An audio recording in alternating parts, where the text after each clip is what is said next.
Good afternoon or morning, depending on what time it is that you're listening to this podcast. This is the podcast Ways They Should Go. I'm Chris Evans, a substitute teacher here at First Baptist Church Ozark, and today I'm joined by Phil Mendenhall, elder and Sunday school teacher here at First Baptist Church. Yeah. Jeffrey has a lot on his plate, and so probably won't be joining us for a while, except maybe occasionally. But this church is very blessed with many wise elders who can share wisdom with us that God has given to us to teach us. And so that's what Phil is here today to do.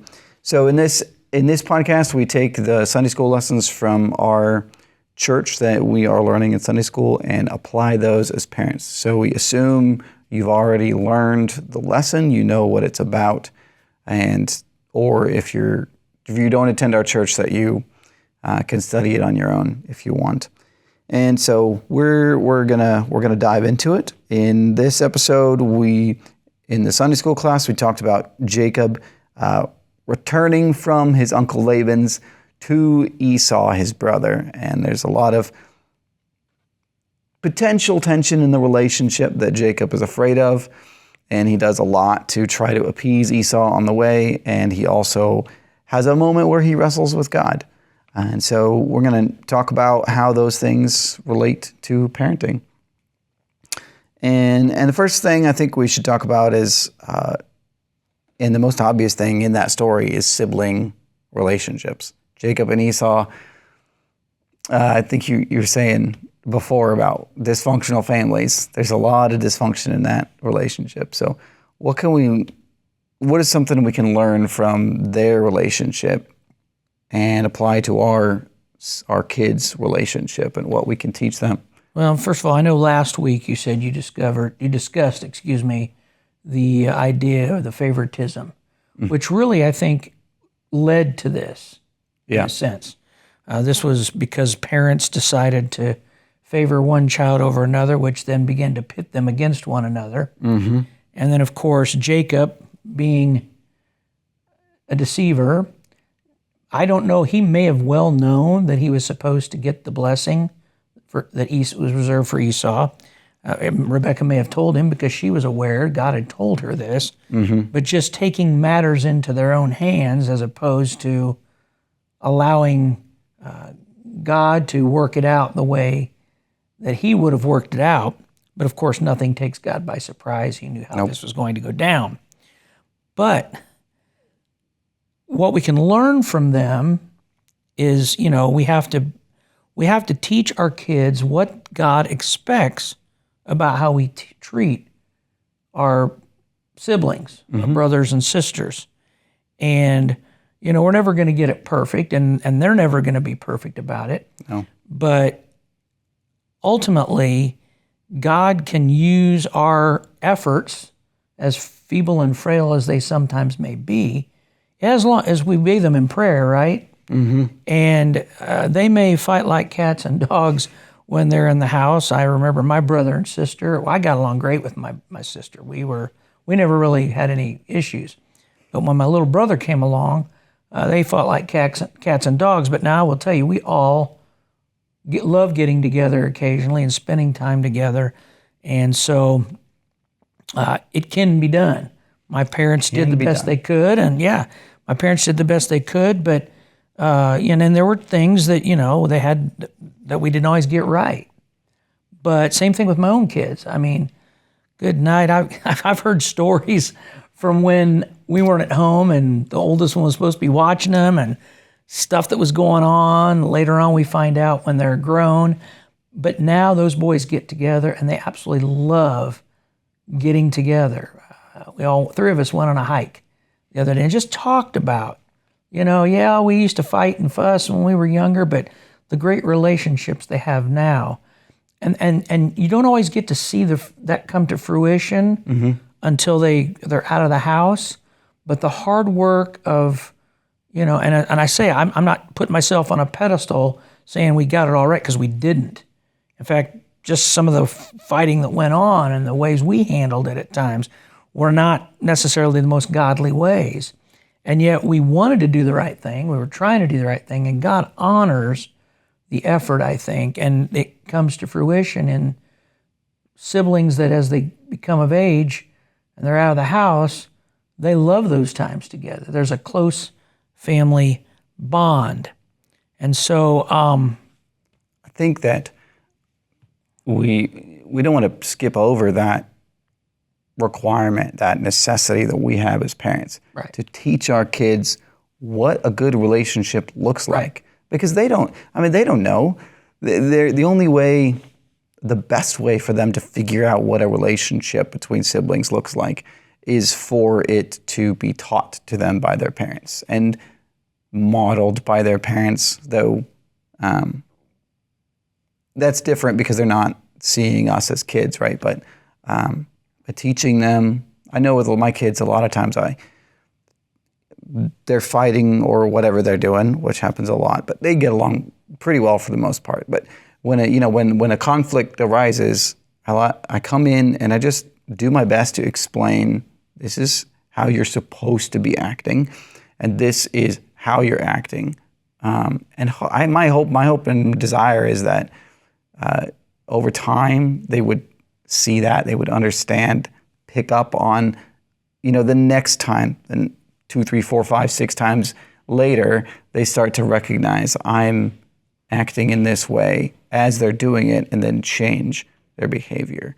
And again, not to say I've got it all figured out, but we have that responsibility to teach them, educate them, because they got sinful minds, and they're gonna act out of that sinful understanding. And if we can teach them, like this, our minds deceive ourselves. And so if we can teach them, this is what's actually happening, this is what's going on right now. You might not recognize it, but I do. I've been through experiences and been taught in Scripture what's right, and this is what's happening right now. And hopefully through that they can gain a godly perspective of the situations and the sibling relationships that they've got. Those are some of my thoughts. But again, I don't want to say I've got it all figured out either. I'm not perfect. But this, I'm thinking about it too. It applies to our relationship with our brothers and sisters in Christ. Right? We're supposed to have good relationships with those people too, and that applies to our kids too. They have good relationships with their brothers and sisters in Christ. Well, they're watching us, whether we think they are or not, or whether we want them to or not. They're watching us, and if they see bitterness towards other family members, got the family member that's maybe of a different persuasion politically, and then you have your Thanksgiving meals or whatever, and it's like, oh no, we gotta deal with Uncle so and so. They see that, and yet you're trying to tell them, scripturally how they ought to treat. They're getting mixed messages, and we have to be so careful. It doesn't mean you're going to change that family member, but it's how you respond to that family member. How do you model to your kids the proper way to handle Uncle whoever he is, right? Who's very, maybe even anti-Christian. Maybe he doesn't have faith at all. And how do you show a winsomeness and a love towards him? Because if they can see that modeled, they'll know that what you're saying isn't just smoke you're blowing, right? It's really true. You don't just talk about it, you live it out when you experience it. And it's the same thing here at church. If you have aught against a brother here at church and you're not willing to resolve that, and your kids could become aware of that, it's the same kind of thing, right? So, and that's even worse in a sense, because this is someone who is another believer and you're not getting along. So you have to be able to show them, whether it's an unbeliever or a believer, how you properly treat people, with whom you may have a disagreement or with whom you may disagree. Modeling that behavior is so important. Absolutely. Because you can teach it all day long, but it's kind of like James says, if If you're just a hearer of the word and not a doer, he says you're like a man who looks intently at your natural face in a mirror, and once you look at yourself, you go away and you forget what you were like. You know, you have to practice what you preach. I mean, that's an old adage, but it's so true. It is true. Because if you don't do that, your kids they're gonna catch that. Kids catch hypocrisy really fast. Yeah, yeah. So. And then you're undermining your message of the gospel. I don't want to say God couldn't do something with that. Sure. But your credibility goes down. Yeah. Right? Why would they listen to you if you're saying one thing and doing another? But thinking back, you know, you talk a lot about Jacob and Esau's relationship. That what brought about reconciliation in their relationship was forgiveness. We see Jacob go, and he's clearly scared of what Esau might do. Because when he left, I mean, he left because he was terrified Esau was going to kill him. That's what his mom said. Esau's going to kill you. Get out of here. And then she convinced Isaac to give him a blessing to go. And so he left. All he had was his staff, right? And so now he's coming back, and he's terrified of what could potentially happen with this grudge that could have been brooding in his brother Esau. And then he gets back, and they meet for the first time, and he does all that stuff, right? Sending the blessings or the gifts to Esau before he gets there, and then separating, putting his family behind him when he goes to meet him, and hoping that it will turn out well. And then it does. And it's Esau's forgiveness demonstrated in his I love you and I'm going to hug you. What is all this? This brings their relationship back together. And that's the kind of attitude that we should all have, particularly our kids, towards one another. Just forgiveness. Because unforgiveness can be a big problem. You have any thoughts? Well, you know, there was a huge rift between those two. Mm-hmm. And Esau was going to kill him. There's no doubt. He was so angry. His plan was to get rid of his brother. Number one, because he was angry with him. But number two, if I get rid of him, I get the blessing. Mm. I mean, you have to think what he basically lost. Okay, this was a double blessing. The oldest son generally got a double portion, you know, the dew of heaven. You know, if you read the blessing that he gave to Jacob, when he thought it was Esau, I mean, it was the dew of heaven. This, and your crops are going to grow. You're always going to have plenty. In fact, you're going to have an abundance. Mm-hmm. And those blessings were real. They weren't just something that they said and it didn't happen. God intentionally would give whatever that blessing was. That's how he worked in the Old Testament. And you remember when he gave Esau a kind of a backhanded blessing, it was, you won't have the dew of heaven and you won't increase. The only good thing he was told was, and when you get strong enough, you'll be able to throw off the yoke of your brother. That's all he got. Mm-hmm. So we have to stop and think about how bad this rift was. Esau lost a lot because of the deception of Jacob. Now granted, God's full intention was to give the blessing to Jacob. We know that. Mm-hmm. But the way it went down made Esau livid, right? Yeah. His name meant red, but he was seeing red as well, right? Yeah, he was in that moment. And 20 years now have gone by, right? Mm-hmm. And Jacob doesn't know if Esau still has an axe to grind about this. And I can understand Jacob feeling that way, because the last thing he knew was he wants to kill me. Yeah. And one thing Jacob does, he says, you know, when he sent a message to Esau before he ever sent anything else, mm-hmm. and said, hey, I've got plenty. I have more than enough. So he wanted Esau to realize, hey, I'm not a threat to you. I don't want any of your stuff, right? Because mm-hmm. God had blessed Esau with stuff too. Yeah. Yep. Not in the same way, but he had. And so Jacob did want to make it right. I really believe he did want to make it right. But there was that fear. But I think what was cool is Jacob bows down, says 7 times he bowed down. That's a number of completeness. That was like he was saying, I'm your servant. I am humbling myself before you, even though I stole your blessing, right? Yep. But what I found was so amazing is here's Esau.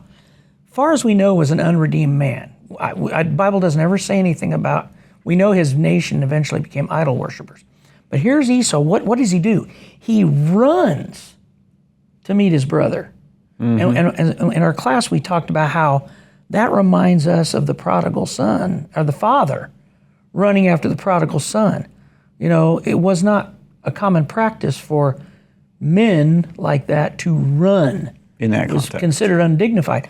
But because he had forgiveness in his heart for Jacob, and here's what I think. If an unredeemed, more than likely unredeemed man can still show that kind of forgiveness, how much more should we as believers and our children learn to show forgiveness toward people who have wronged us? And most people haven't wronged us to the extent that Esau was wronged. That's true. Although I'm sure there are some. And so I see that and I think that's how we are to forgive. The same way Esau forgave Jacob for what he had done to him. And so we model it in our home, right?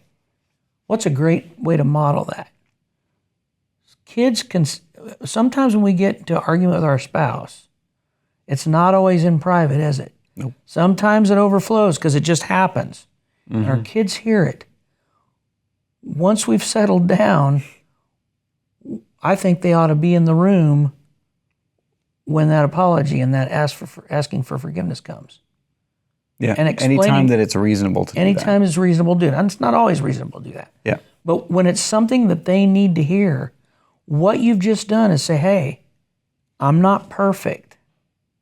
But when I do wrong, I'm going to model forgiveness in front of you. In fact, I would say the same thing when you discipline in anger your child, which I know I did many times. Go back and apologize to your child. Ask for their forgiveness. And we say, we should never have to ask forgiveness from our kids. Oh, no. Oh. They're human beings made in the image of God. And even though you're a parent, sometimes you need to ask forgiveness because you've wronged your children. And Ephesians tells us not to exasperate our children, right? To the point of anger. And I think that exasperation can include disciplining in an angry way that's not biblical. Yet they may have deserved some discipline, but we didn't do it correctly. And we need to come to them and say, hey, I didn't handle this right. Yeah. Or even if it's, forgiveness. I know for a lot of times me, it's just an attitude of anger. You know, I recognize afterwards, or even in the moment sometimes, and I still have that anger, and you can't. It's hard to shut it down sometimes. Yeah. That's that human heart that is very selfish and wants to do something about something right now. And you come in anger, and then you have to confess, like, look, I was angry because I wanted things to go my way. And they weren't going the way I wanted them to go, and I was angry about that. And that's unbiblical, that's ungodly, and that's not the kind of anger that God has. And I apologize. And Jeffrey, many episodes ago, had told me that in his house they always try and it's not just to go enough to say I'm sorry, but you have to confess, this is what I did, and it was wrong. Will you please forgive me? Because you're acknowledging that you need forgiveness. Forgiveness is a part of what it is, and you have to confess what you did that was wrong. And I've tried to implement something similar, and I always stress for my kids, and they get it now, so I rarely mention it, but it's not, the proper response is not, it's okay. Somebody does something wrong, it's not okay. It's not okay that they did that. The proper response is, I forgive you. And so I've always tried to stress that with my kids, because God's not going to say, yeah, it's okay that you disobeyed me. It's not okay, but I forgive you. And he can do that through Christ. That's something that I didn't ever think about saying I'm sorry as opposed to saying, will you forgive me? We have that rule at my school, Grace Classical.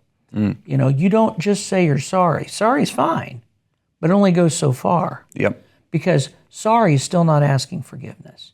That saying sorry is difficult for some people, but asking forgiveness is even more difficult because now you're making yourself vulnerable to them saying, no, I don't forgive you. You know, I mean, there's always that chance. But once again, like you said, modeling asking forgiveness to your kids is super valuable. And I think that what Jeffrey brought up is something that if we could get other parents to see that when you do that, you're really getting to the heart of the issue, which is it's a heart problem with you. You need forgiveness because you allowed your selfishness. In fact, isn't that any reason why we sin? Pretty much. It's because of our selfishness and our pride, what we want, like you said, what we want. Even when we're disciplining our kids, when we discipline in anger, what's happening is, yeah, we know they did wrong, but we're upset that they did wrong, and we want to make sure they understand that they did wrong, but it comes out in our selfishness and the selfish way we handle it. So, and whenever that happens, it is a great opportunity, and we should take as many as we can to remind them of Christ. You know, and I can't remember the reference, but Christ has forgiven us so much of all of our sin. We should likewise forgive others.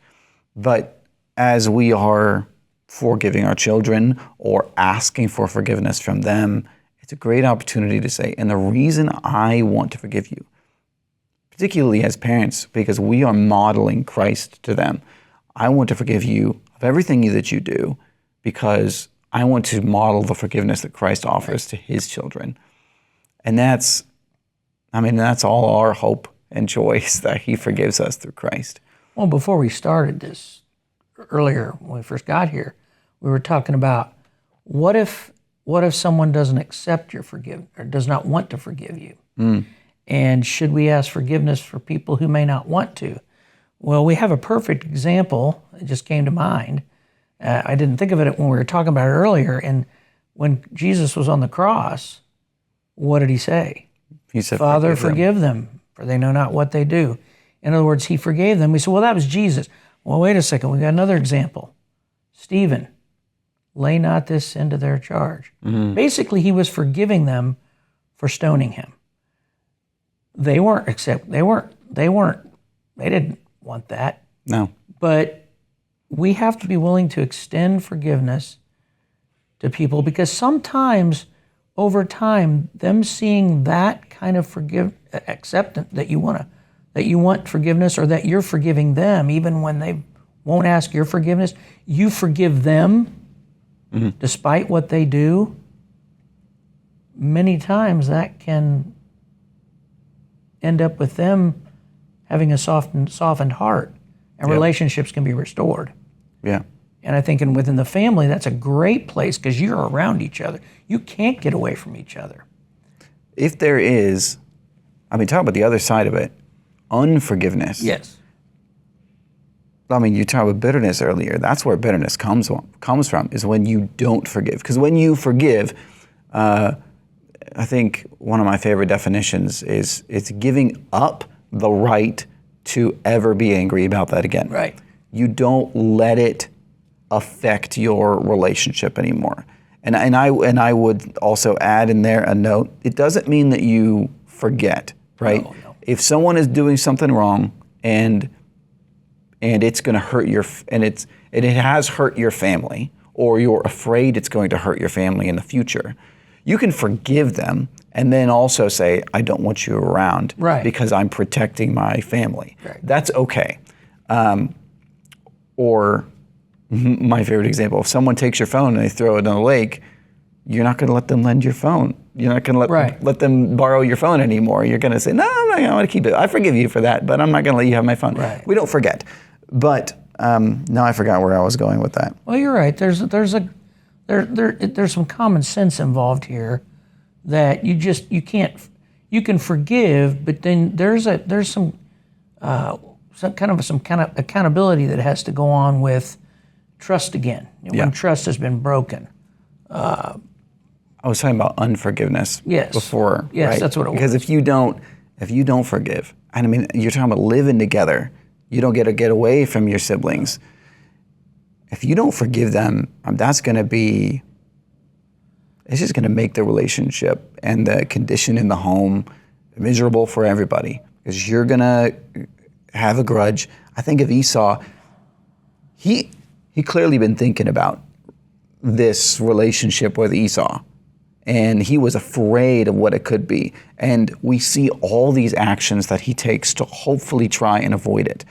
And if, on the other side, Esau had not forgiven Jacob, how much more would that grudge have built up over 20 years? So that now he gets this opportunity. What all actions would he have done to try and get retribution on Jacob? So forgiveness is so essential to a continuing positive relationship in a family. And we're not given, what Esau was thinking over the 20 years, but I have to believe that the gifts that Jacob sent were not what changed Esau's mind. It doesn't seem to be that way. Esau says, I don't need these. Mm-hmm. Jacob made him take them anyway, but Esau said, I don't need these. I mean, I think Esau felt a hole in their relationship. And I think Esau wanted to rectify it. Mm-hmm. And which tells me once again, which amazes me, because I still believe probably that Esau was an unregenerate man. He knew the God of the Bible, but obviously he was not living according to that I can tell. And yet, God caused his heart to become tender toward his brother again. And God did promise good for Jacob. He when did went promise back. good for Jacob. And so I believe that God caused Esau's heart to become tender for the sake of Jacob, because he knew what he still needed to do with Jacob. And because, we've got this, which is another whole can of worms, which we aren't going to get into today, but, the old passage, Jacob I have loved, Esau I have hated, and that whole, all the theology surrounding that. But, that's why I say I think Esau was an unregenerate man, and yet even an unregenerate man can forgive. We as believers, we ought to be forgiving people. We ought to be forgiving people and teaching our kids about forgiveness and what it's all about. Because our desire is to have a relationship with God. That's what he created us for. It's what he created humans for. In the garden, he's dwelt with Adam and Eve until they broke the relationship and disobeyed. And then established Israel, and then through Christ, and now he's building a people for himself. That was his goal from the beginning. That's what we're made for, to have a relationship. And without forgiveness, without his forgiveness of us, we can't have that relationship. And through family relationships, both, with our spouse, with others, with our kids, teaching our kids what it looks like amongst themselves, teaches them what forgiveness is and helps them understand Christ and the need that they have for him. Well, in Ephesians chapter 4, at the very end of the chapter, it says, be ye kind to one another, tender-hearted, forgiving one another, just as Christ also forgave you. And so we have the model for why we should forgive. It's not just we should forgive, yes. Well, why should we forgive? Well, we forgive because Christ forgave us, and let's be honest. What he forgave us for, what people do to us in comparison of what was done to Christ and our sinfulness and what he forgave us of, pales in comparison to what we should forgive others for. Yep, I'm thinking of the parable of the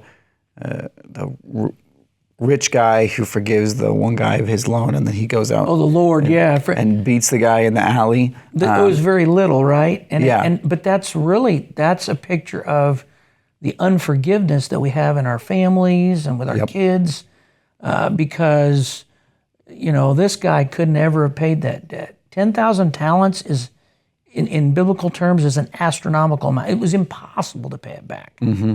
And yet it was all forgiven by the Lord. And then... And that's our condition. He goes out. An unfathomable amount that was forgiven by Christ. And now we should likewise. And that's the point Jesus was making. Yep. That's what you're doing when you don't forgive your brother. Yeah. You're like the guy that had 100, all he owed was 100 talents, and you went and beat him and threw him in prison when you were forgiven more than you could ever repay. Yep. So... Well, I think this is about the end of our episode, unless you want to keep going and talk about more. Well, the only thing we really didn't, it was the wrestling, which, that's, we got to be careful. We don't want to over-spiritualize something, but, obviously Jacob was wrestling with God because God had some things to teach Jacob about himself. Mm-hmm. He reminded Jacob that he was dependent upon him and that his name meant this. He even gave him a new name, right? Mm-hmm. You're going to be a different man from this day forward. Now, does that mean Jacob didn't still have problems? He still had problems. Oh, he did. But he did learn. He became much closer with the Lord after that experience. And so, I would never want to say that this equates to our spiritual struggles. I think the closest thing I might say is that we could learn from that is Jacob was weak. He really was. Mm. And we are also weak. And we will have struggles in our lives. And some of those struggles are parenting. A lot of those struggles parenting, are parenting. Right? When you're have children at home. But that God will help you in your struggles. But you have to ask Him. You have to ask for wisdom. Like James says, ask for wisdom, right? Mm-hmm. From above. And He will provide it. God is a God who answers the prayers of His people for wisdom. We could take Jacob as an example. God gave him promises. He prayed and asked God. Now, I don't think there's great evidence that he put all his trust in God the way that he should. But we see God being faithful through that. And then hopefully we can go back and have a better response than Jacob did and faithfully trusting in God to provide what we need and to give us wisdom and patience and mercy and the way we teach our kids. Yeah. All right, well, that's going to wrap it up. Thank you for joining us on this episode of Ways They Should Go. If you have any questions, you can email us at waystheyshould@gmail.com. And if you like the episode, share it with someone. Hopefully they can be blessed by it as well. And we will see you next week. Thank you.